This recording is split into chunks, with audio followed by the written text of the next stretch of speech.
നാരായണം നമസ്കൃത്യ നരം ചൈവ നരോത്തമം ദേവീം സരസ്വതീം വ്യാസം തതോ ജയമുദീരയേത്. എല്ലാ ശ്രോതാക്കൾക്കും നമസ്കാരം. ഹരിവംശ പ്രഭാഷണത്തിൻ്റെ 21-ാം ഘട്ടത്തിലേക്ക് കിടക്കുകയാണ്. ഇന്ന് 5 മുതൽക്ക് 8 വരെയുള്ള അധ്യായങ്ങൾ സാമാന്യമായിട്ട് നോക്കുകയാണ് ചെയ്യുന്നത്.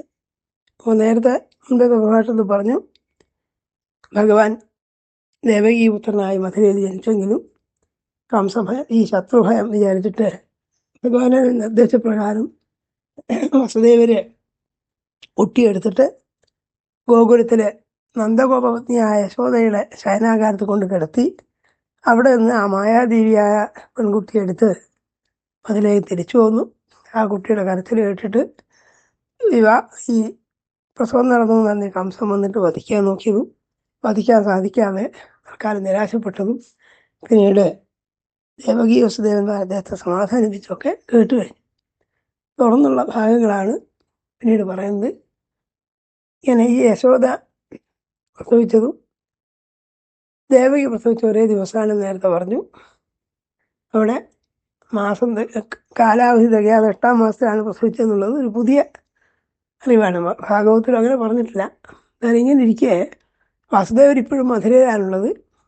നന്ദഗോപുരെന്തോ തൽക്കാലത്തേക്ക് വന്നോ ആവശ്യത്തിനായിരിക്കാം മധുരയിൽ വന്നിട്ടുണ്ടായിരുന്നു. അഥവാ മധുരയിലാണോ ആ കാലത്ത് താമസം എന്നുള്ള വ്യക്തമല്ല. അവിടെ പറയുന്നത് വസുദേവര് യശോദയ്ക്ക് കുട്ടി ഉണ്ടായിരുന്നൊക്കെ വസുദേവർ പറഞ്ഞു. വസുദേവർ അറിയാതിരിക്കില്ല, അദ്ദേഹമാണ് യശോദ പ്രസവിച്ച പെൺകുട്ടിയെ എടുത്തിട്ട് മധുരയിലേക്ക് കൊണ്ടുവന്ന്. അതൊക്കെ ഈ രാത്രിയിലായതുകൊണ്ടും അവരൊക്കെ മോഹനിദ്രയിലായിപ്പോയതുകൊണ്ടും നന്ദഗോപുരം യശോദയൊന്നും മനസ്സിലാക്കിയിട്ടില്ല. അതുകൊണ്ട് വസുദേവര് നന്ദഗോപുരോട് പറഞ്ഞു, അല്ലേ നന്ദഗോപുരെ, അങ്ങ് ഗോകുലത്തിലേക്ക് ചെല്ലൂ എന്ന് മധുരയിൽ വെച്ച് പറഞ്ഞു. വ്രതത്തിലേക്ക് പൊയ്ക്കൊള്ളുകയെ യശോദയുടെ ഒത്തു നീ, അവിടെ പോയി ബാലകരെ ജാതകർമ്മക്രിയാദികൾ കഴിപ്പിച്ച ആ വ്രതത്തിങ്കൽ വളർത്തുക യഥാസുഖം. ഇപ്പം മധുരാപുരത്തിന് കുറച്ചകലെ ഏതെങ്കിലും വീട്ടിലായിരുന്നിരിക്കണം ആ കാലത്ത് നന്ദഗോപുരം യശോദയും താമസിച്ചെന്നാണ് ഈ പരാമർശം കൊണ്ട് മനസ്സിലാക്കേണ്ടത്. ഭാഗവത്തിൽ അങ്ങനെയല്ല പരാമർശം. ഏതായാലും വസുദേവർ പറഞ്ഞു, തൻ്റെയും കൂടി കാര്യമാണ്, തൻ്റെ മകനാണ് അവിടെ ഉള്ളത് എന്ന് വസുദേവർക്ക് വ്യക്തമായിട്ട് അറിയാമല്ലോ. അതുകൊണ്ട് പറഞ്ഞു, അങ്ങ് അല്ലയോ നന്ദഗോപുരെ, അങ്ങ് ഈ കുട്ടിയെ യശോദയും കൊണ്ട് നന്ദഗോകുലത്തിലേക്ക് വ്രജത്തിലേക്ക് അമ്പാടിയിലേക്ക് പോകൂ. അവിടെ വെച്ചിട്ട് ഈ കുട്ടിയെ നന്നായിട്ട് വളർത്തൂ. എൻ്റെ ഭാര്യയായ രോഹിണിയിൽ അവിടെ ഒരു മകനുണ്ടായിട്ടുണ്ട്. അവൻ മൂത്തവനും ഇളയവനുമാണല്ലോ. ഞാൻ എൻ്റെ കുട്ടിയുടെ കാര്യത്തിൽ ശ്രദ്ധിച്ചില്ല എന്ന് ജനങ്ങൾ പറയാനിടയാക്കരുത്. അതുകൊണ്ട് അങ്ങ് അവിടെ പോയി കഴിഞ്ഞാൽ എൻ്റെ മകനെയും കൂടി വേണ്ടതുപോലെ വളർത്തുമല്ലോ എന്നൊക്കെ പറഞ്ഞു.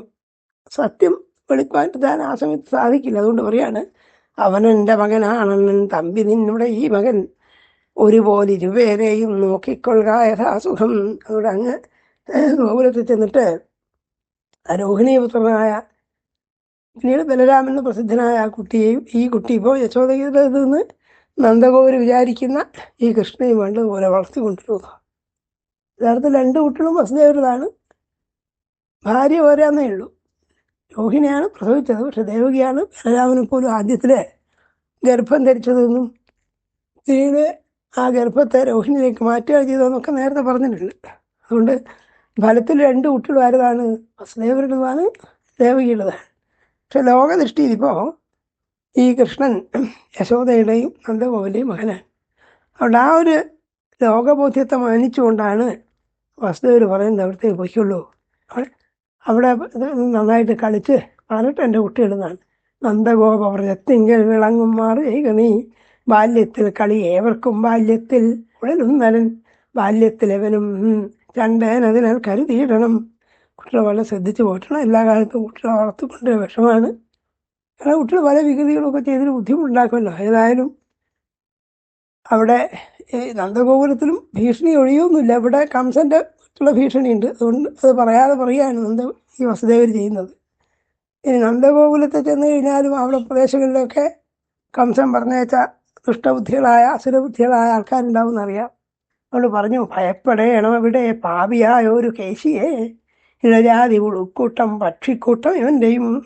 ഇങ്ങനെയുള്ള പല ജീവജാലങ്ങളുടെയും രൂപത്തിൽ അസുരന്മാരൊന്ന് ദ്രോഹിക്കുന്ന അറിയാവുന്ന വസുദേവർ പറയുകയാണ്, ഇവിടെ വളരെ ശ്രദ്ധിക്കണം. നന്ദഗോപുരം എന്നല്ലോ, അപ്പോൾ നീ രാവിലെ ആകുമ്പോൾ എന്ത് ചെയ്തോളൂ, ഗോകുലത്തിലേക്ക് പൊയ്ക്കുള്ളൂ എന്ന് പറഞ്ഞു. അർദ്ധരാത്രിക്ക് പ്രസവം നടന്നു. പുലർച്ചയാകുമ്പോഴേക്കാണ് കംസൻ്റെ ഈ വിക്രികളൊക്കെ ചെയ്തത്. അപ്പോൾ വസുദേവന് വളരെ വിശ്വസ്തനും ന്യായമാത്രമായിട്ട് പറയുന്ന ആളാണ്. അതുകൊണ്ട് അദ്ദേഹത്തിൻ്റെ വാക്ക് പ്രമാണീകരിച്ചുകൊണ്ട് യശോദയും കൂട്ടിയിട്ട് പിറ്റേന്ന് തന്നെ നന്ദഗോപുര് ഗോകുലത്തിലേക്ക്, അമ്പാടിയിലേക്ക് അഥവാ വ്രജത്തിലേക്ക് പോയി എന്ന് പറയാൻ. വസുദേവൻ മഹാത്മാവോ ഉടൻ ചൊല്ലി അയച്ചവൻ യശോദയൊത്ത് യാനത്തിൽ കയറി മുത്തളത്തു താൻ ഉണ്ണിയെ ചോര കൊണ്ടേറും വല്ലക്കിൽ കയറി. അങ്ങനെ കുട്ടിയെ ചുമലിൽ വെച്ച് വല്ലക്ക് കയറിയിട്ടാണ് ഭാര്യയോടുകൂടി പോയത്. താൻ കിടാവിനെ മെത്തയിങ്കൽ കിടത്തിയതാൻ മഹാമതി. വെള്ളമുള്ള ഒരു വഴിയെ ഇവനാ വഴി വക്കിലൂടവേ കണ്ടു ഗോവർദ്ധനോ വന്ദേ ശുദ്ധദേശത്തിലായവർ. പിന്നെ അമ്പാടിയിലെ മനോഹാരിതൊക്കെ വർണ്ണിക്കുകയാണ് കുറേ ശ്ലോകങ്ങൾ. അമ്പാടി സുഖമായിരിക്കുന്ന സ്ഥലമായിരുന്നു. വിരുദാശ്വപതൻ രമ്യം വള്ളിവൃക്ഷലതാകുലം പുൽക്കൂട്ടത്തിൽ തുരത്തുന്ന പൈക്കൽ വേഞ്ഞു മനോഹരം. സമം പൈക്കൽ നടപ്പൊന്നു സമതീർത്ഥ ജലാശയം. വൃക്ഷങ്ങൾ ചുവലും കൊമ്പും മരത്തിലൊരുസുന്നിടം. പിന്നെ കാളകള് വൃക്ഷങ്ങളോട് ഒരസിക്കൊണ്ട് നിൽക്കുന്നതായിരുന്നു. മാംസം തിന്നും കഴുപ്പിമ്പേ മാംസാർത്ഥി ശേനമുള്ളിടം. അനേക പക്ഷികളെ കുറിച്ചൊക്കെ പറയാം അവിടെ. മാംസം തിന്ന കഴുകന്മാരും ശേനം അങ്ങനെ വലിയ ഇരടനെ പോലുള്ള പക്ഷികൾ. അങ്ങനെയുള്ള പുലി ശബ്ദിപ്പതായി നാനാ വട്ടിക്കൂട്ടം എഴുന്നിടം. ആ വനപ്രദേശങ്ങളുടെ സമീപമാണ് ഈ അമ്പാടിയുള്ളത്. അവിടെ ഇങ്ങനെ മൃഗങ്ങളൊക്കെ ഉണ്ടായിരുന്നു. പശു ശബ്ദിക്കും അമ്പാടി നല്ല ഗോപികളുള്ളിടം. പൈക്കിടങ്ങളും അമ്പ എന്നെങ്ങും ശബ്ദിച്ചിരുന്നിടം. പശുക്കുട്ടികൾ അമ്പയെന്ന് ശബ്ദം ഉണ്ടാക്കുന്നുണ്ട്. മനോഹരമായിട്ട് പറയാൻ. അങ്ങനെ അവിടെ ചെന്നു. വളരെ രസകരാജന പറഞ്ഞ നെയ്യുരുക്കുന്ന ആറ്റമേറ്റു കാറ്റിന് മണമുള്ളിടം എന്നൊക്കെയാണ് വേറെ തർജ്ജമ. എങ്ങനെയാണ് കാരണം നെയ്യുരുക്കുന്നതായ ഗന്ധം എന്നൊക്കെ നമ്മൾ പറയുള്ളൂ. അപ്പോൾ നാറ്റെന്ന് പറഞ്ഞാൽ എന്തോ ഒരു പ്രതികൂലമായ ഒന്നായിട്ട് തോന്നും. പക്ഷെ തമ്പുരാൻ്റെ തർജ്ജമ എങ്ങനെയാണ്? നെയ്യുരുക്കുന്ന ആറ്റമേറ്റു കാറ്റിന് മണമുള്ളിടം. നീലമഞ്ഞ പട്ടുടുത്ത പെണ്ണുങ്ങൾ വിലസുന്നിടം. കാട്ടുപൂവണിയും ഗോപ കന്യകമാറിടുന്നിടം. തലയിൽ കുടവും വെച്ചു മുലക്കച്ച ധരിച്ചവർ. യമുന വക്കിലൂടെ തണ്ണീരെടുപ്പിടുന്നിടം. വെള്ളം മുക്കാൻ വേണ്ടിയിട്ട് കുടങ്ങളുമായിട്ട് പോകുന്ന സ്ത്രീകളുണ്ടായിരുന്നു. ഇങ്ങനെയൊക്കെയുള്ളതായ മനോഹരമായ അമ്പാടിയിൽ അവർ എത്തിച്ചേർന്നു. ജനങ്ങൾക്കാകട്ടെ ഈ നന്ദഗോപര് യശോദയെയും കുട്ടിയെയും കൂട്ടിയിട്ട് തങ്ങളുടെ അടുത്തേക്ക് വന്ന് വലിയ ഇഷ്ടമായി നിൽക്കാറുണ്ട്. അപ്പോൾ കുറച്ചു കാലമായിട്ട് അദ്ദേഹം അതിൽ താമസമായിരുന്നു എന്നാണ് നമ്മൾ വിചാരിക്കേണ്ടത്. ഗോപവൃദ്ധ സ്ത്രീ പുരുഷന്മാർകൾ ചെന്നെതിരേറ്റവൻ സുഖം കൂടിയിടുമാ ചുറ്റീനുള്ളിൽ പാർപ്പാൻ വച്ചുതേ. എങ്ങുണ്ടോ രോഹിണി ദേവി വസുദേവന്റെ വല്ലഭ ഗൂഢം പാർപ്പിച്ചതെവിടെ ബാലസൂര്യാഭകൃഷ്ണനെ. അപ്പം വസുദേവൻ്റെ മറ്റൊരു ഭാര്യയായ രോഹിണി എവിടെയാണ് ഉണ്ടായിരുന്നത്? അവരുടെ താമസ സ്ഥലത്തിൻ്റെ അടുത്ത് തന്നെ ഈ നന്ദഗോപരും യശോദയും താമസമാക്കി എന്ന് പറഞ്ഞിട്ടാണ് 5-ാം അധ്യായം. പിന്നീട് കൃഷ്ണൻ്റെ ചെറുപ്പകാലം മുതൽക്കുള്ള അനവധി അത്ഭുത ലീലകളും വികൃതികളൊക്കെ വർണ്ണിക്കാൻ. ഇവിടെയൊക്കെ ഭാഗവത പുരാണമായിട്ട് കുറച്ച് വ്യത്യാസങ്ങളുണ്ട്. ചിലതിനെ മുൻപിൻ ക്രമങ്ങളൊക്കെ മാറ്റിയാണ് പറഞ്ഞിട്ടുള്ളത്. ഭാഗവതത്തിൽ കൃഷ്ണൻ്റെ ആദ്യത്തെ ലീല പറയുന്നത് പൂതനാമുഷ്ടാണ്. ഇവിടെ രണ്ടാമതാണ് പറയുന്നത്. ആദ്യം ശകടാസുര ഭഞ്ജനം ആണ് പറയുന്നത്. അങ്ങനെ ചില വ്യത്യാസങ്ങളുണ്ട്. അതിൻ്റെ വിവരണത്തിലും കുറച്ച് വ്യത്യാസങ്ങളുണ്ട്. ആ സമയത്ത് പറയാം. അപ്പം അമ്പാടിയിൽ ചെന്നിട്ട് അങ്ങനെ കഴിച്ചു കൂട്ടി ഞാൻ. അമ്പാടിയിൽ ചെന്ന് നന്ദഗോപനം വസിക്കവേ ഗോപാല വേലയും ചെയ്തു കഴിഞ്ഞു വളരെ ദിനം. പേരിട്ടാരാ ബാലകരും വളർന്നു സുഖമാംബിഷം. അണ്ണൻ സംഘർഷണതിൽ തമ്പിയോ കൃഷ്ണൻ. അങ്ങനെ ജ്യേഷ്ഠനായിട്ട് എല്ലാവനും അനുജനായിട്ട് കൃഷ്ണൻ ഉണ്ടായിരുന്നു. അങ്ങനെ അവർ കഴിഞ്ഞുകൊണ്ടിരിക്കെ ഒരിക്കൽ യശോദ കുട്ടിയെ അവിടെയൊക്കെ കാളവണ്ടികളാണല്ലോ കാലത്തിൻ്റെ. ആ കാളവണ്ടി വെച്ചിരുന്നു. ഈ കാളവണ്ടികളൊക്കെ യാത്ര പുറപ്പെടാനാകുമ്പം കാളകളെ കെട്ടിച്ചേർത്ത് യാത്ര ചെയ്യാണല്ലോ. സ്വതേ കാളകൾ അഴിച്ചു വിട്ടിട്ടുണ്ടാവും. ഈ വണ്ടീൻ്റെ താഴെ ഭാഗത്തായിട്ട് അടിയിലായിട്ട് കുട്ടിയെ കിടത്തിയതാണ്. അത് നമുക്ക് കുറച്ച് വിചിത്രമായിട്ട് തോന്നും. ഒരു പക്ഷെ അങ്ങനെ ചെയ്തത് അമ്പാടിയൊക്കെ ധാരാളം കുട്ടികളുണ്ട്. അപ്പോൾ കുട്ടികളൊക്കെ ഓടി നടക്കും. കുട്ടിയെ ചവിട്ടിപ്പോണ്ടാന്ന് വെച്ചിട്ടായിരിക്കും. വണ്ടി കാണുമ്പോൾ അങ്ങോട്ട് അങ്ങനെ പോകില്ലല്ലോ, അതുകൊണ്ടായിരിക്കണം. അതൊന്നും വിശദീകരണങ്ങളൊന്നുമില്ല. അതിൻ്റെ അടിയിൽ കിടത്തിയെന്നാണ് പറയുന്നത്. വണ്ടിക്ക് കീഴിറങ്ങുമ്പോൾ ഒരു നാൾ പുത്രവത്സല യശോദ അവനെ വിട്ടു യമുനാവക്ക് പോയിനാൽ. കുട്ടി ഉറങ്ങുകയാണല്ലോ, അതുകൊണ്ട് വസ്ത്രങ്ങളാക്കി കളയാം എന്നൊക്കെ വിചാരിച്ചിട്ട് യശോദ പോയി. അങ്ങനെ ഉറങ്ങിക്കൊണ്ടിരുന്ന കൃഷ്ണൻ കുറച്ച് കഴിഞ്ഞാൽ ഉണർന്നിട്ട് കുട്ടികൾ സ്വതവേ ഉണർന്നുകൊണ്ടിരുന്ന കരയും മുല കുടിക്കാൻ വേണ്ടിയിട്ടൊക്കെ കരയുമല്ലോ. അത് ചെറിയ കുട്ടിയാണ്. അപ്പോൾ കുട്ടിക്കളികൾ അതിൻ്റെ ഉണർന്നിട്ട് എന്ത് ചെയ്തു? കൈകാലുകൾ കുടഞ്ഞവൻ കരഞ്ഞു ഭംഗിയിൽ കണ്ണൻ കാൽമേൽ പോട്ടേക്ക് ഉയർത്തിയും. കുമ്പിട്ട് കിടക്കാറുള്ള ഇത്രയായില്ല, അത്ര പോലും ദിവസം കഴിഞ്ഞിട്ടില്ല. ആ കുട്ടി കാലും കൈയും കിളകിക്കൊണ്ടിരുന്നു. അങ്ങനെ കാലും കൈയിട്ട് അടിച്ച് കരയുന്ന സമയത്ത് ആ കുഞ്ഞിക്കാല് കൊണ്ടൊരു ചവിട്ടിയെന്ന് നമുക്ക് തോന്നില്ല, ഭഗവാനൊക്കെ ഉദ്ദേശത്തോട് ചെയ്തതാണ്. ആ ചവിട്ട് കൊണ്ട് ആ വണ്ടി അങ്ങനെ മറിഞ്ഞു എന്ന് പറയാൻ. അവനങ്ങൊരു കാൽ കൊണ്ടു വണ്ടി തട്ടിത്തിരിച്ചുവേ മറച്ചിട്ട് മുലയ്ക്കായി കരഞ്ഞു. പിന്നെ എങ്ങനെ വണ്ടി ആ പാടെ ചവിട്ടി മറിച്ച് കളഞ്ഞു. എന്നിട്ട് മുല കുടിക്കാൻ വേണ്ടി കരഞ്ഞു. കരച്ചിലൊക്കെ കേട്ടിട്ടു ഈ വണ്ടി വീണടിയുന്ന ശബ്ദം കേട്ടിട്ടൊക്കെ ആൾക്കാരൊക്കെ വന്നു നോക്കി. ഭാഗവത്തിൽ പറയുന്നുണ്ട് വ്യത്യസ്ത അനാക്ഷി കൂവരം എന്നൊക്കെ പറയും. വളരെ വ്യത്യസ്തമായിട്ട് പെട്ടു. ഈ കുട്ടിയുടെ ചവിട്ടേറ്റിട്ട് വലിയൊരു വണ്ടി ആകപ്പാടെ തകർന്നു പോയി. ആളിലൊക്കെ അത്ഭുതപ്പെട്ടു. അതിലൊക്കെ അവർ ഓടി വന്നു എന്നൊക്കെയാണ് ആ പറയുന്നത്. ഇവിടെ അതൊക്കെ പറയുന്നത് കുട്ടികളോട് ചോദിച്ചു. അപ്പോൾ യശോദ ആകപ്പാടെ പരിഭ്രമിച്ചു വന്നിട്ട് ചോദിച്ചു, ഇതെന്താണ് ഈ വണ്ടി ഇങ്ങനെ വീഴാൻ കാരണം എന്ന് ചോദിച്ചു. അപ്പോൾ കുട്ടികൾ പറഞ്ഞു, രുദഗാനേന പാതേന ക്ഷിപ്തമേതന്ന സംശയ എന്ന് ഭാഗവത് കാണാം. കരഞ്ഞുകൊണ്ടിരിക്കുന്ന ഈ കുട്ടിയുടെ ചവിട്ടേറ്റിട്ടാണ് ഈ വണ്ടി തകർന്നു പോയത് എന്നാണ് കുട്ടികൾ പറയുന്നത്. അത് വലിയവർക്ക് മുതിർന്നവർക്ക് വിശ്വസിക്കാൻ കഴിയില്ല എന്നാണ്. അന്ന് ചെറിയ കുട്ടി, 90 ദിവസം പോലും പ്രായമില്ലാത്തൊരു കുട്ടി ചവിട്ടിയിട്ട് വലിയ വണ്ടി തകർത്തു എന്ന് പറഞ്ഞാൽ വിശ്വസിക്കില്ലല്ലോ.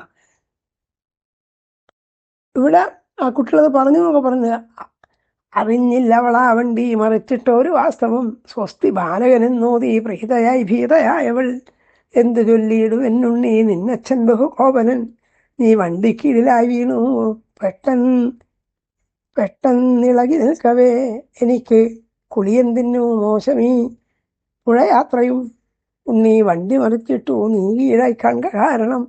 യശോദ അയാൾ പരിഭവിച്ച് സ്വയം പറയാണ്, അല്ലയോ മോനെ, നീ ഇങ്ങനെ ഈ വണ്ടിക്കുള്ളിൽ ചതഞ്ഞങ്ങാൻ പോയിരുന്നെങ്കിൽ അച്ഛനെന്ത് പറയും വന്നാൽ എനിക്ക് പുഴയിലേക്ക് പോകാൻ തോന്നി വലിയ കഷ്ടമായിപ്പോയി ഈ സമയത്ത് അതൊക്കെ സ്വയം കുറ്റപ്പെടുത്തുക. അങ്ങനെ എന്തുകൊണ്ടാണ് ഈ വണ്ടി മറിഞ്ഞത് അവർക്ക് മനസ്സിലായില്ല. ഭഗവാന്റെ അത്ഭുതവിദ്യകൾ അവിടെ തുടങ്ങുകയാണ്. ഇവിടെ കുട്ടികൾ പറയുന്നുണ്ട്, ഈ കുട്ടികളാണ് ചില കുട്ടികൾ പറഞ്ഞു, ഇതാ ഈ കുട്ടി തന്നെ കാൽ കൊണ്ട് ഈ വണ്ടി തട്ടി മറിച്ചതാം ഇത് വന്നണഞ്ഞ ഞങ്ങൾ കണ്ടിത. അങ്ങനെ ഞങ്ങൾ വന്ന് നോക്കിയപ്പോൾ ഈ കുട്ടി തന്നെയാണ് ചവിട്ടി വണ്ടി മറിച്ചതെന്ന് കണ്ടു എന്ന് പറഞ്ഞു. സ്വാഭാവികമായിട്ടും വലിയൊരു വണ്ടി ചെറിയൊരു കുട്ടി ചവിട്ടി മറിച്ചു എന്നുള്ള വെച്ചാൽ ഭഗവാന്റെ അത്ഭുതങ്ങളൊക്കെ അങ്ങനെയാണ്. നമ്മുടെ സാമാന്യ ബുദ്ധിക്കോ യുക്തിക്കോ നിരക്കുന്നതല്ല. എല്ലാറ്റിനെയും യുക്തിക്ക് വിധേയമാക്കാമെന്ന് വിചാരിച്ചാൽ വിഷമാണെന്നാണ് ഭഗവത് കഥകളൊക്കെ കാണിക്കുന്നത്. യുക്തി ആവശ്യമില്ല എന്നും അർത്ഥമില്ല, പക്ഷെ ഒക്കത്തിനും എല്ലാം യുക്തിക്ക് അധീനമായിട്ടുള്ള യുക്തിയതീതമായ പലതും ലോകത്ത് സംഭവിക്കുന്നുണ്ട്. അത് കാണിക്കാൻ വേണ്ടിയാണ് പറയാൻ. അതേ സദ്ദസിരേ ഗോപ ബാലഭാഷിതമിത്യത ഭാഗവത്തിലുണ്ട്. കുട്ടികളുടെ വാക്കല്ലേ, കുട്ടികളെന്തോ പറയാന്ന് വിചാരിച്ചിട്ട് മുതിർന്നവരായി ശ്രദ്ധിച്ചില്ല എന്ന്. കാരണം അപ്രമേയവനന്തസ്യ ബാലകസ്യന തേ വിദു.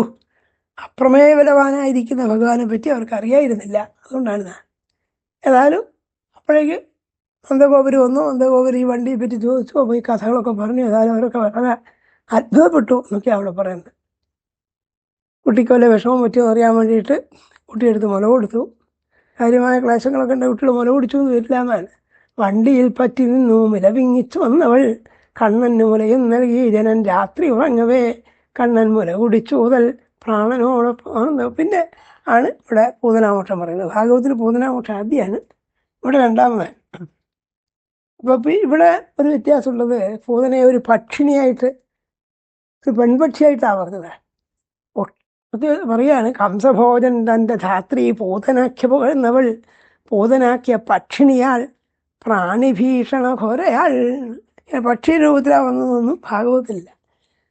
അവിടെ സാക്ഷാൽ ലക്ഷ്മി ദേവിയെ പോലെ സൗഭാഗ്യവതിയും സുന്ദരിയൊക്കെ ആയിട്ടാണ് അവൾ വന്നത്. അവളെ കണ്ടപ്പോൾ ഗോകുലത്തിലെ സ്ത്രീകളൊക്കെ സാക്ഷാൽ ഭഗവാനെ കാണാൻ വരുന്ന ലക്ഷ്മി ദേവിയാണ് സംശയിച്ചു പോയി എന്നൊക്കെയാണ് അവിടെ വർണ്ണന. ഇവിടെ അങ്ങനെയല്ല പറയുന്നത്. ചിറകും വീശി വന്നെത്തി അർദ്ധരാത്രിക്ക് ഓവന. അർദ്ധരാത്രിക്കാണ് വന്നതെന്നും ഭാഗവത്തില്ല. കാരണം അനവധി സ്ത്രീകൾ അവരെ കണ്ടു എന്നൊക്കെ അവിടെ പറയുന്നുണ്ട്. ഗോപ്യശ്രീയം ദൃഷ്ടു ആഗതാമ്പതിയും എന്നൊക്കെയാണ്. ഈ വന്നു ചേർന്നവൾ ഭഗവാന്റെ പത്നിയായ സാക്ഷാൽ ലക്ഷ്മിയാന്ന് തോന്നിയതാണ്. അവൾ വന്നതോ അവളുടെ ദുഷ്ടമായ ഉദ്ദേശത്തോട് കൂടിയിട്ട് വിഷം തേച്ച മുല കൃഷ്ണന് കൊടുത്ത് കൃഷ്ണനെ കൊന്നുകളയാന്ന് ചോദിച്ചു വന്നവളാണ്. അവളെ കണ്ടിട്ടാണ് അവളുടെ വേഷവിധാനങ്ങളും ആ ഭംഗിയും കണ്ടിട്ട് ലക്ഷ്മി ദേവിയാണെന്ന് ആൾ വിചാരിച്ചു എന്നാണ്. ലോകം ബാഹ്യമായ ഈ ഭംഗികളൊക്കെ കണ്ട് എത്ര ഭ്രമിച്ചു പോകുന്നു എന്നാണ് ഭാഗവതം അവിടെ പറയുന്നത്. ഇവിടെ ആ അർത്ഥത്തിൽ ഇവിടെ അങ്ങനെയല്ല പറയുന്നത്, പക്ഷിയായിട്ട് വന്നു എന്നാണ്. പിന്നെ അങ്ങ് അർദ്ധരാത്രിക്കോ കാണായി വന്നത് ഭൂതന വ്യാഘ്രഗംഭീര ഘോഷത്ത് വീണ്ടും വീണ്ടും ഒരപ്പവൾ വണ്ടിയിൽ പറ്റി നിന്നു കണ്ണന് മുലയും നൽകി ജനം രാത്രി ഉറങ്ങവേ. അപ്പോൾ പക്ഷിണിയാന്ന് പറയുകയും ചെയ്തു, നൽകിയത് പറയുന്നുണ്ട്. എന്നാലും പക്ഷിയായ അവള് മനുഷ്യസ്ത്രീയുടെ രൂപമെടുത്തു എന്നൊക്കെ നമുക്ക് ഊഹിക്കാം. അവള് വ്യക്തമല്ല അവള് പറയുന്നത്. ഭഗവാനാകട്ടെ അവള് മുല കൊടുത്തപ്പോൾ മുല കുടിക്കുകയും ചെയ്തു. മുല മാത്രമല്ല അവളുടെ ജീവനും കൂടി വലിച്ചു കുടിച്ചു വരുന്നു. അങ്ങനെയാണ് അവിടെ ഉണ്ടായത്. പ്രാണൈസമൻ രോഷസമന്വിതോ വിവത് എന്ന് ഭാഗവതത്തിലുണ്ട്. പ്രാണനെയും കൂടി വലിച്ചു കുടിച്ചു വരുന്നത്. അവളിങ്ങനെ കൃഷ്ണൻ ബലമായി മുല കുടിച്ചുകൊണ്ടിരിക്കെ മതി മുഞ്ച വിടൂ എന്നൊക്കെ പറഞ്ഞു. ഞാൻ ഭഗവാനാകട്ടെ വിട്ടതൊന്നുമില്ല. അതിനെപ്പറ്റി ആചാര്യന്മാർ രസമായിട്ട് പറയാറുള്ളത്, തന്നെ ഇങ്ങോട്ട് വന്ന് പിടിക്കുകയാണ് ഇവിടെ ചെയ്തത്. താൻ അങ്ങോട്ട് ചെന്ന് പിടിച്ചതല്ല, താനിവിടെ സ്വസ്ഥമായി കിടക്കുകയാണ്. അങ്ങനെയുള്ള എന്നെ വന്ന് പിടിക്കുകയും ചെയ്തിട്ട് എന്നോട് വിടുമെന്ന് പറയുന്നവർക്ക് നല്ല സുഖം ഉണ്ടാവില്ലേ തലയ്ക്ക് അയാൾ വിചാരിച്ചു നോക്കിയാൽ. അതുകൊണ്ട് കൃഷ്ണൻ വിടാൻ പോയില്ല. എന്ന് മാത്രമല്ല മതി നമ്മൾ പറഞ്ഞപ്പോൾ മുല തരാൻ വന്നയാളല്ലല്ലോ മതി എന്ന് പറയേണ്ടത്, കുടിക്കുന്ന ആളാണല്ലോ. അതുകൊണ്ട് ഞാൻ മതിയാക്കാൻ ഭാവമില്ല എന്നുള്ള മട്ടിൽ ഭഗവാൻ പ്രാണനെ കൂടി വലിച്ചു കുടിച്ചു കളയുന്ന. കണ്ണൻ മുല കുടിച്ചു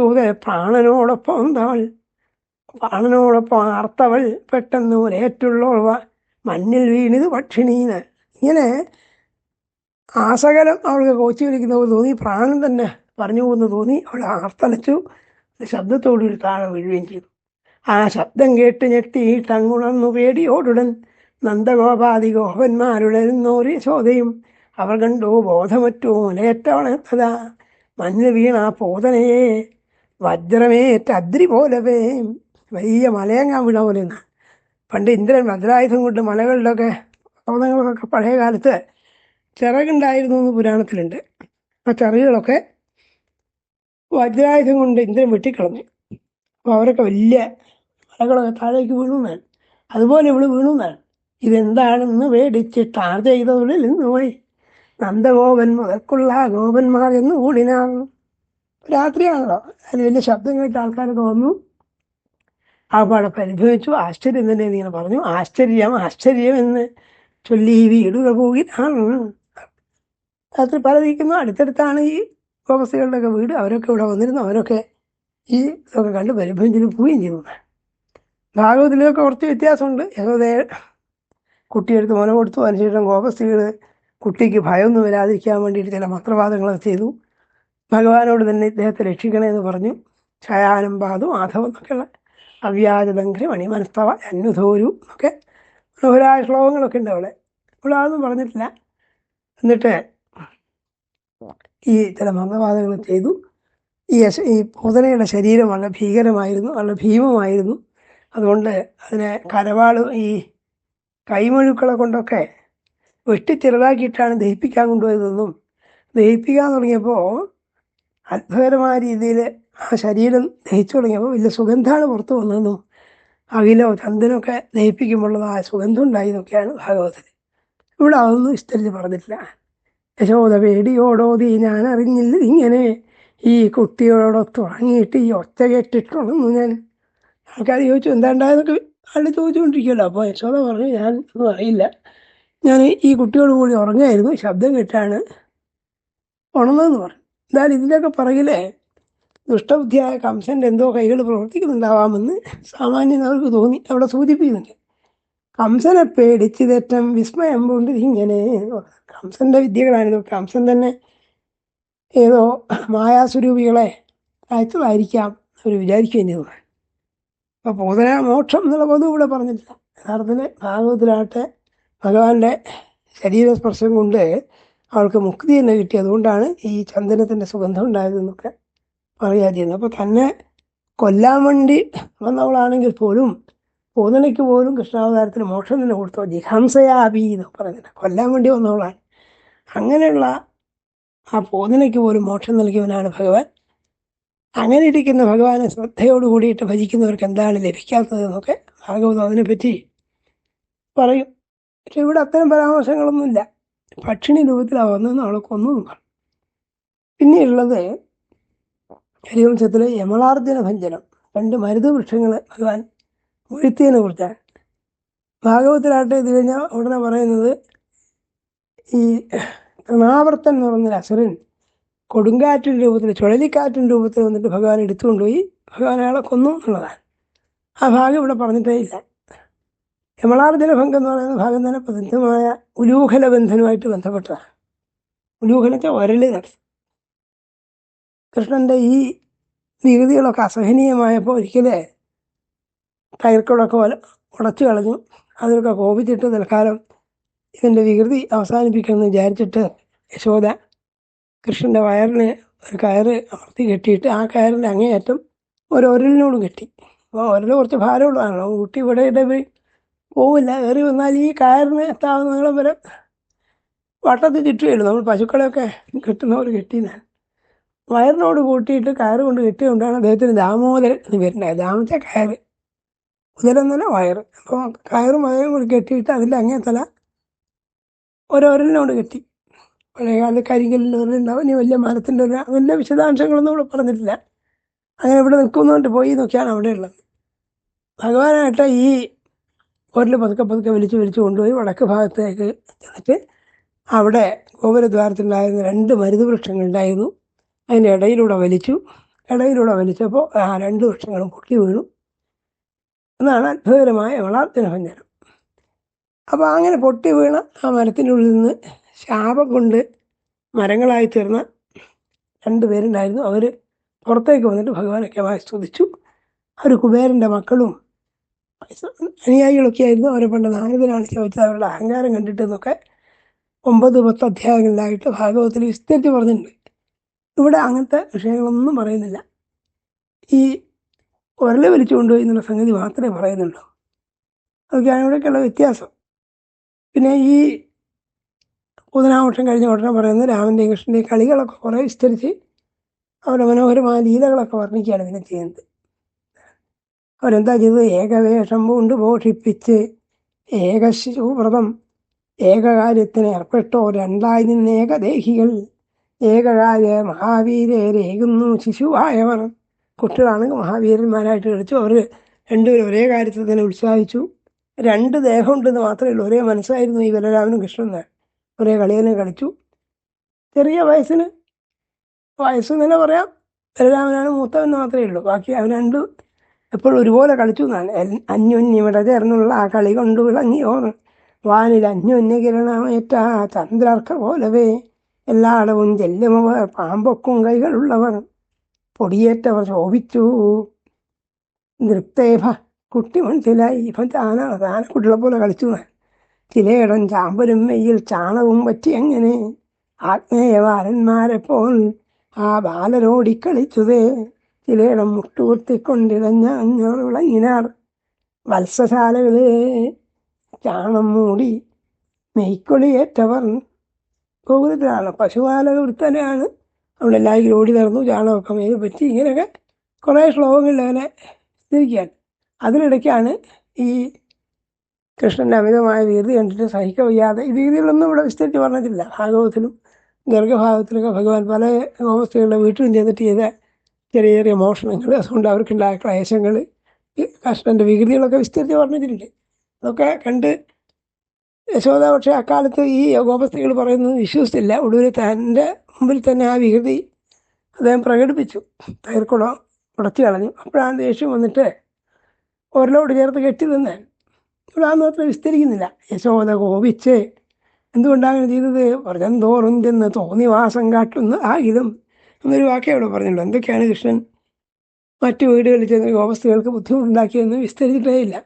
യശോദ കോപിച്ച് അല്ലിത്താണ് കണ്ണനായ ഒരു കണ്ണനെ വണ്ടിപ്പാട്ടിൽ കൊണ്ടുവന്നു വീണ്ടും ഭർഷിച്ചു കൊണ്ടുടൻ വയറ്റിൽ കയറ് കെട്ടിയിട്ട് അങ്ങ് ഉരലിൽ ചേർത്ത് കെട്ടിനാൽ ആവാമെങ്കിൽ പോകുമെന്നും ചൊല്ലി വേല നടത്തിനാൽ ഇനി എവിടെയാണ് പോകുന്നത് കാണാനല്ലോ, സാധിക്കുമെങ്കിൽ ഇനി ഓടി നടക്കുമെന്ന് പറഞ്ഞിട്ട് അവിടെ കെട്ടിയിട്ടു.